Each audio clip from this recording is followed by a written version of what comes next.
வணக்கம் அன்பான நேயர்களே, இது உங்கள் சக்தியின் குரலோசை. சிறுகதை. வளைகாப்பு விடியல்.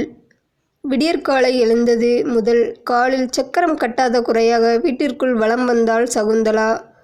பக்கத்து ஊரில் இன்று அவள் நெருங்கிய தோழி திலகவதியின் மகள் சுமித்ராவுக்கு வளைகாப்பு.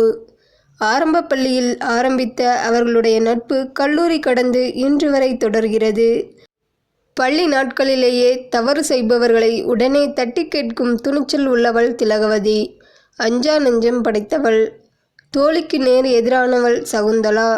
திருமணம் ஆனதிலிருந்து புருஷன் பிள்ளைகள் என்று மிக அமைதியாக அவள் வாழ்க்கை சென்று கொண்டிருக்கிறது. கணவர் கதிர்வேலு வேளாண் துறையில் பணிபுரிந்து ஓய்வு பெற்றவர். அவள் பேச்சுக்கு மறுபேச்சு பேசாதவர். இவர்களுக்கு ஒரு மகன் மகள் என்று 2 பிள்ளைகள். இருவரும் வெளியூரில் தங்கி வேலை பார்த்து வருகின்றனர். சகுந்தலாவின் மாமியார் அம்புஜம் சமீபத்தில் உலகையே ஆட்டிப்படைத்த கொரோனாவால் காலமானார். அவருக்கு கனகாம்பரப்பூ என்றால் உயிர். ஆகவே தினந்தோறும் மாமியார் படத்திற்கு கனகாம்பரப்பூ மாலை போட்டு விடுவாள் சகுந்தலா. இன்று தோழியின் மகள் வளைகாப்புக்குச் செல்வதால் நேற்றே மாமியார் படத்திற்காக 3 முழம் கனகாம்பரப்பூவும் தோழியின் மகளுக்கு 5 முழம் மல்லிகைப்பூவும் வாங்கி பத்திரமாக ஃப்ரிட்ஜில் வைத்து விட்டாள்.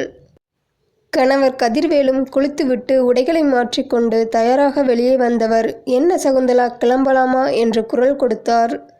"இதோ 1 நிமிஷங்க" என்றவள் ஃப்ரிட்ஜை திறந்து வாழை இலையில் கட்டி வைத்திருந்த 2 பூக்களையும் எடுத்து வந்து மல்லிகைப்பூ பண்டலை ஜன்னல் ஓரமாக வைத்துவிட்டு கனகாம்பரப்பூ பண்டலை பிரித்து அரை முழத்தை கிள்ளி தன் தலையில் வைத்துக்கொண்டு மீதியை மாமியார் படத்திற்கு போட்டுவிட்டு திரும்பியவளுக்கு பேரதிர்ச்சி. கண்ணிமைக்கும் நேரத்தில் எங்கிருந்தோ வந்த குரங்கு ஒன்று மல்லிகைப்பூ பண்டலை தூக்கி கொண்டு ஒரே தாவாக தாவி பக்கத்து வீட்டு மதில் சுவரில் ஏறி அமர்ந்து விட்டது. அதை பார்த்த கணவன் மனைவி இருவருக்குமே ஒரே அதிர்ச்சி. எங்கோ வனத்தில் வாழ வேண்டிய ஜீவனெல்லாம் இங்கே வந்து நம் பாவத்தை கொட்டிக்கொள்கிறதே என்று குரங்கை திட்டியவாறே வீட்டிற்குள் சென்றவர்கள் 2 வாழைப்பழத்தை எடுத்து வந்து குரங்கிடம் காட்டியவாறு, "ராமா, இந்த பழத்தை வாங்கி கொண்டு அந்த பூவை கொடுத்துடுப்பா" என்று கெஞ்ச ஆரம்பித்து விட்டாள் சகுந்தலா. பேந்த பேந்த விழித்து கொண்டு மதில் சுவரில் அமைதியாக அமர்ந்திருந்த குரங்கு என்ன செய்வது என்று குழம்பிய நேரத்தில் கதிர்வேலுவிற்கு திடீரென ஒரு யோசனை தோன்றியது.